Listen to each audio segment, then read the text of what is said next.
Siç e pat, sot kanë rënë disa maska në Kuvendin e Republikës së Shqipërisë. Në atë kuvend, ku para, po bëhen 10 vjet, u votu gjithë pompozitet me 140 vota reforma më e turpshme, më e poshtër që mund të voton një parlament i një vendi demokratik. Kam qenë i këtij mendimi që është atë ditë, që është miratuar reforma në drejtësi me 140 vota, vazhdoj konstante e kam pas në çdo dalje, në çdo postim, në të gjitha gjërat kam qenë ndoshta i vetmi në këtë republikë që kam qenë konstant kundër kësaj reformës në drejtësi, edhe pse atëherë votuan edhe këta të opozitës prap kundër kam qenë. Për një budalla që më thot pse mbron opozitën. Po sot ju vula kësaj reformës. Sot kanë rënë maskat e hipokrizisë politike të Partisë Socialiste, të rilindjes, po them jo të Partisë Socialiste, po them të rilindjes, të sektit mafioz të rilindjes, sektit pervers, që bërtisni nuk e do Sala, nuk e do Ilir Meta, nuk e do Sala, nuk e do Ilir Meta, reformën drejtësi. Shifeni kush nuk e do reformën drejtësi. Këta që i përplasën derën për fytyre Spakut për fustanin e Belinda Ballukut. Tani, ka rënë edhe i mask tjetër. Ka rënë një mask, pra ne ju kam thënë për herë mos shifni televizion se ju kanë shplat trut. Ju kanë t'ju vinë keq për veten tuaj, ju kanë bë budallëj.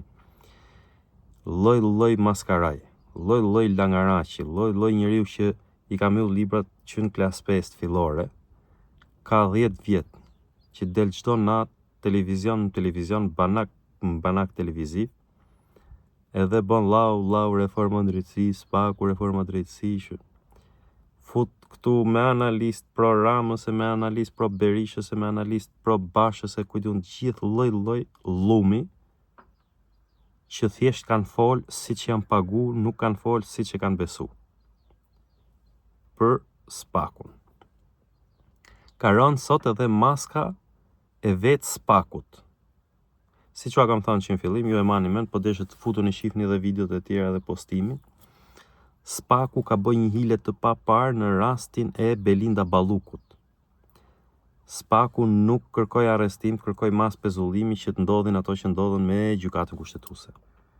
Spaku nuk i ka bëj një dosje 16.000 faqe, por nuk i ka ngrit Belinda Ballukut akuz për korrupsion. Edhe sot Edi Rama ka të drejtë që thot, o vllat, kjo nuk akuzohet për korrupsion, hetoje, hajde më thuj në fund që është e korruptuar edhe unë po ta jap. Pra këtë alibi ja ka dhënë Spaku Edi Ramës me dashje. Nëse ja ka dhënë nga budalli ku është shmenduria akoma më e madhe. Një mask tjetër që ka rënë sot është e ndërkombëtarëve. Lloj burokrati ordiner që ka ardhur këtu, është shit, është ble nga pushteti vendas këtu, është korruptu me çështje femrash e banalitete ças ngjojmë. Lloj ordineri, po them se s'kam çfarë fjalë tjetër të them. Ka shit kredo demokratike, në fakt ka shërby për të instalu një regjim autokratik. Po deshet me radhë Vlahutini, Donald Luja, Withers, Bosharte, Boleshe, që kanë qenë të gjithë, Hetore Sekuj, se më kujtu kësë skuthi tash, të gjithë diplomatët e huaj që kanë ardhur në Tiranë, i kanë shërby instalimit të një regjimi autokratik në Shqipëri që sot u pa me 82 vota në parlament. Ato janë 82 vota, po ma jeni men, Edi Rama nuk e ka vendosur akoma se po të doj, ose po donte edhe sot. 10-15 vota i merr kur të doj, me këtë lloj pabesie që ekziston te ne si shoqëri. Po edhe me këtë kaca element që me shkelin e syrit të parë e merr si punë Dash Sulës, këne nga opozita, i bën 100 vota, 90 vota kur doj, edhe mund bëj dhe një ligj që të ndryshojnë që s'ka nevojë për parti opozitare në Shqipëri. Po nuk e bëri sot u mjaftu vetëm me Ballukun. Por siç e thash, me një alibi që ja ka dhënë dorë SPAK-u. Tjetra, opozita organizoi sot një protest. Unë nuk keni për të më dëgjuar kur mu që të them fajin e ka opozita.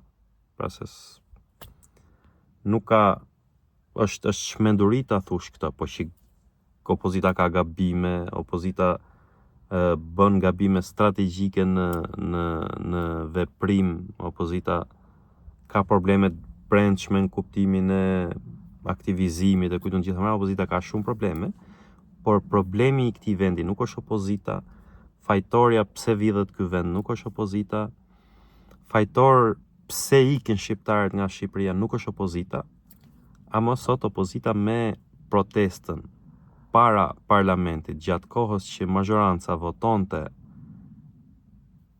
për të mos dorëzu Belinda Ballukun, në këtë protest ka dështu. Sot duhet ishte një protest e dhunshme. Do të ishin djeg ato gjysma karrigave të parlamentit, e do të ishte vu flaka karrigeve aty në mes të parlamentit sot.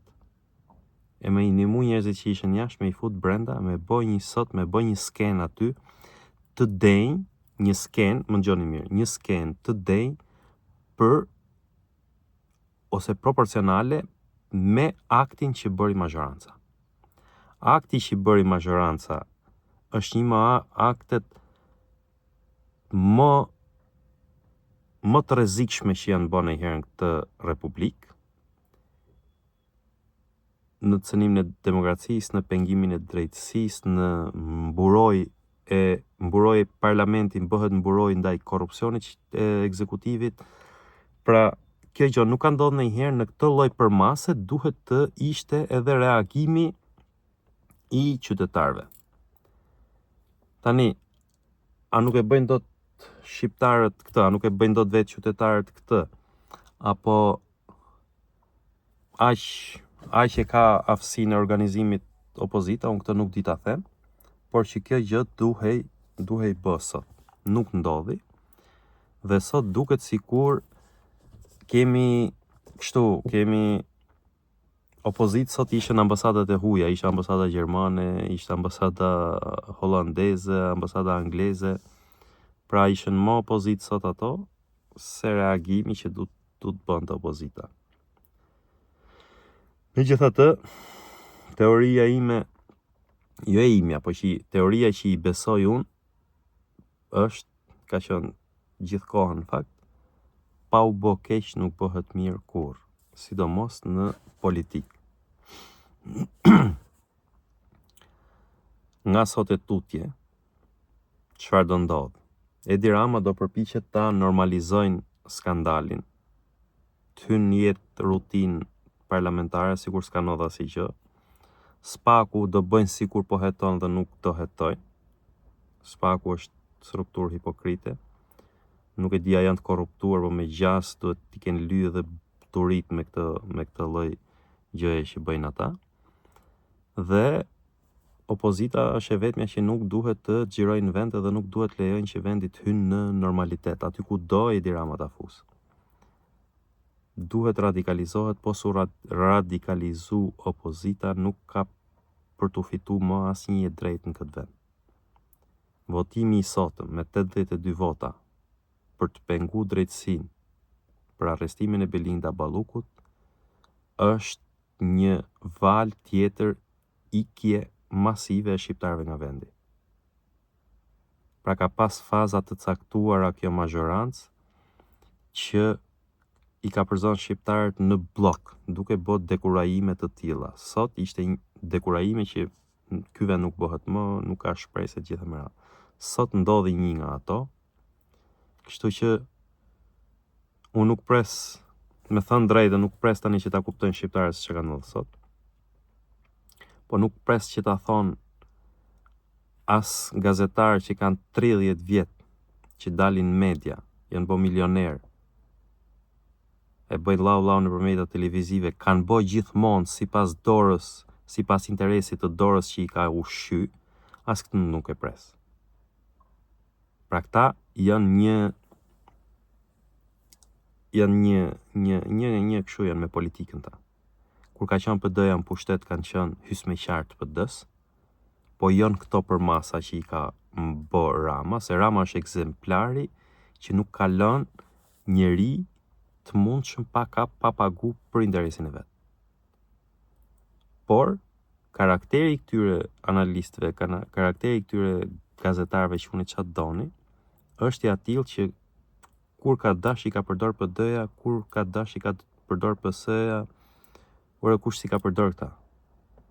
Dhe nuk do ta shihni se ka ndodhur një tragjedi. Pra sot është e njëjtë, në emisionet e darkës nuk do shihni gjë se ka ndodhur një tragjedi në Shqipëri. Në fakt ka ndodhur një tragjedi në Shqipëri sot me votimin në parlament, por kjo nuk do reflektohet.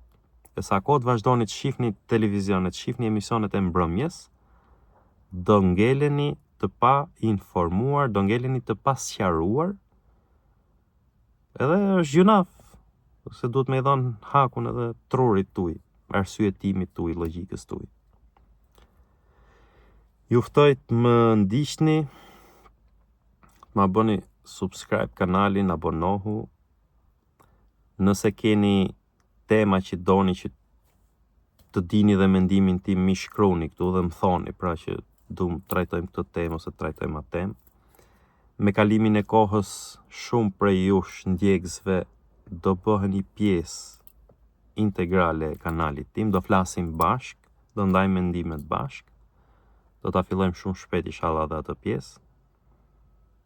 Kaq, vazhdoni, më ndiqni, e unë do vazhdoj të them ato që mendoj dhe besoj.